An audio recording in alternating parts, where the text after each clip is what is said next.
Hi, I'm Ali, all-round lover of brains and their amazing capabilities.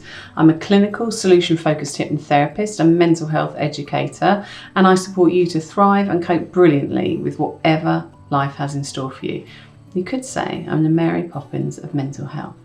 Now today I wanted to answer a question that's often asked, particularly when people aren't quite sure if I'm the right person to help them overcome whatever it is they need help with, or they want to recommend me to someone. You know, there's so much conflicting information about what hypnosis and hypnotherapy is or isn't. Perhaps you have to be susceptible or able to pass certain tests to be hypnotized, or they've been told that they can't be hypnotized, or they have a belief that the hypnotist is in control of them during sessions. All that makes hypnotherapy sound really hard and a little bit risky. So I wanted to do this video today to dispel any myths and tell you all about it. So let's start at the beginning. Here's the thing. When I was originally thinking about this video, I wanted to call it Will Hypnotherapy Work For Me? But I changed it to hypnosis because the two are really connected, yet in therapeutic terms, potentially very different. Hypnosis is a specific altered state of consciousness that to some extent replicates both REM, sleep, daydreaming and creative states. In hypnotic states, we tend to have a very focused awareness. We might be relaxed, but equally, hypnosis does not require relaxation or for you to have your eyes closed. We've all seen hypnosis acts on stage and on telly with people who seem very much awake, but they are in fact deep in trance. Hypnosis is a state that's not automatically therapeutic. It really is what you do with it that counts. The way you use hypnosis is the difference between different hypnotherapy styles, hypnosis entertainment, and clinical hypnotherapy. Now, I use a model of clinical hypnotherapy called solution-focused hypnotherapy. It's just a modern approach to therapy which blends the best of what we currently have in therapy together with our most up-to-date understanding of how the brain works and trance states. It's concerned with now and the future, and it allows someone to move on from what can be a lifetime of challenges without having to delve into their past. At a talk at the Royal College of Nursing I attended a couple of years ago, they described modern hypnotherapy as a model of therapy with the adjunct of trance. So therapy with trance added to enhance the therapeutic benefits. Hypno plus therapy, if you like. Okay, truth bomb alert. Also, hypnosis isn't hard. Sorry, it's just not. You go into trance every few minutes in one way or another, and so for me to help you get into trance is simple, mostly because it feels good. Trance in solution-focused hypnotherapy in particular tends to make you feel relaxed, creative, and like there's nothing much of anything that you need to do right now. Who wouldn't want to enjoy that for a bit? As simple as it is, it allows you to access the way your mind solves all of its problems. And everyone can go into trance because everyone goes into REM when they sleep.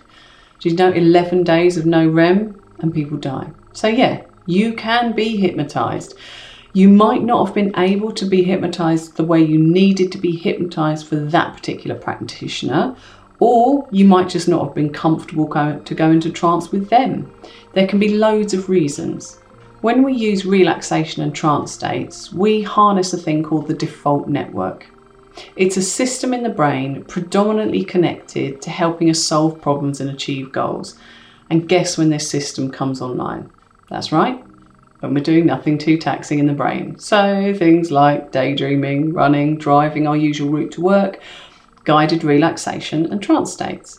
When we consciously go into standby mode, our subconscious goes full tilt into work mode. The next question you want to ask yourself is, do you want to change? Now this seems really obvious, but it is fundamental. So people who are dragged by spouses or parents often haven't yet made the decision that they want things to be different. So they just don't engage with the process. And good therapy is a process and it's a partnership. And as you now know, I can't force you to do anything. This is therapy, and apart from anything else, my code of ethics and my personal ethics prevent me making you do anything you haven't chosen for yourself. In addition, I also know that the choices you make for yourself are likely to be a better fit for your life, and neurologically, anything that we decide for ourselves is more likely to stick. And I also know that as a solution-focused hypnotherapist, I'm often the end of the line for people, and people don't hold out much hope when they get to me, but even a glimmer is enough to get started. Here's the thing, it's not the job of my clients to know how they can achieve the change. That's actually my part of the deal, my job. What they do need to know is what they want to change, and at least an idea of how they want it to be instead. Hypnotherapy is the how, it's the support, it's what starts you off until you're ready to get back out there for yourself. And the good news is, we do actually intend you to leave quite quickly. Hypnotherapy is a brief therapy that actually works. If I say that belief plays a part in the success of hypnotherapy, you could be forgiven for thinking solution-focused hypnotherapy is a belief system, meaning that if you believe it, it will work, and if you don't, it won't. It's not the case. Solution-focused hypnotherapy at its core is knowing how the brain works, what causes problems from a physiological, so a physical rather than psychological perspective, and what to do to make it work better. However, if after meeting me and listening to me explain all of that in much more detail, you still don't believe it will work for you, then we should go our separate ways. Now, because you might be someone who thinks that the only way to resolve an issue is to talk about your past for several years, re-examining every aspect in minute detail. You might think if I tap different parts of your body, or if you take cold showers, etc. I mean, I don't know, because that's your belief system. But my confidence in knowing that solution-focused hypnotherapy works and gets great results comes from a vast body of research to support the knowledge and the skills that I have, plus my case studies and that of thousands of other solution-focused hypnotherapists too. But you need to be confident that I know what I'm doing, and that I specifically know what I'm doing when it comes to you. Otherwise, you're not even going to try. And you know what? I wouldn't expect you to either. There are over 400 types of talk therapy and hundreds of thousands of therapists. So you need to be able to look at the one that you choose and think, yeah, what you say makes sense to me, and I think you can help me achieve what I want to achieve. You might even like them, but actually trusting them to do the work is way more important. That is the beginning of something we refer to as a therapeutic alliance. And that therapeutic alliance has been seen to account for up to 50% of the outcomes of therapy. So it's really important. It's why I think we get so many referrals as opposed to just people picking names at random. And guess what? You do have to engage in the process. Hypnotherapy is not something I do to you. It is something we achieve together. That's the therapeutic alliance at work. It is a partnership. It's just like you have a PT that trains you, but you're still the one lifting the weights. My job is to work with you to help you make the change and to learn how to think, act and react differently so you get the outcome you want, and help embed those changes deeply so that they stick.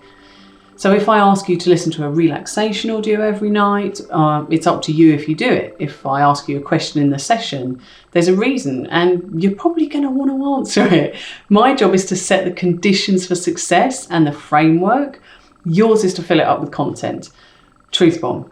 I'm not going to fix you, because I don't fix anyone. You fix you with my help. So if you decide not to do the things that I suggest or engage with the sessions, that is your choice, but it will negatively impact on your results. And I will never ask you to do things without reason either. I'd always encourage you to ask your therapist why. I know I'll always be able to give you an answer based on what we know works best in therapy and in brain science. And last but not least, I can't cure things. I can't heal a broken leg any faster. I can't make you taller. Can't make your boobs bigger. I tried, I'm still a C cup. Or any other wild and wacky claims you might hear. We cannot cure cancer just using the power of your mind. However, what we do really, really well is to help you understand you so well that you learn how to look after yourself in every aspect of your life. We help you resolve past issues so that they really are a part of your past, your history, rather than your baggage. We help you manage chronic pain conditions and any other chronic conditions so that you can minimize the additional stress that comes from enduring illnesses, debilitating conditions, or pain for a prolonged period of time. We help you take charge of your brain instead of it running you. We teach you how you work so you know how to maintain and build resilience. That's all really possible. So when you ask if hypnotherapy can help you, maybe just start thinking about what you want to achieve, what it's time to let go of, what would you be better off if it was resolved, and maybe ask yourself, when would now be a good time to change? Now, if you've enjoyed this video, do leave a thumbs up or a comment. Feel free to subscribe for regular videos on how the brain works, hypnotherapy, mental health, and free guided relaxations. Have a great day, and I will see you again soon.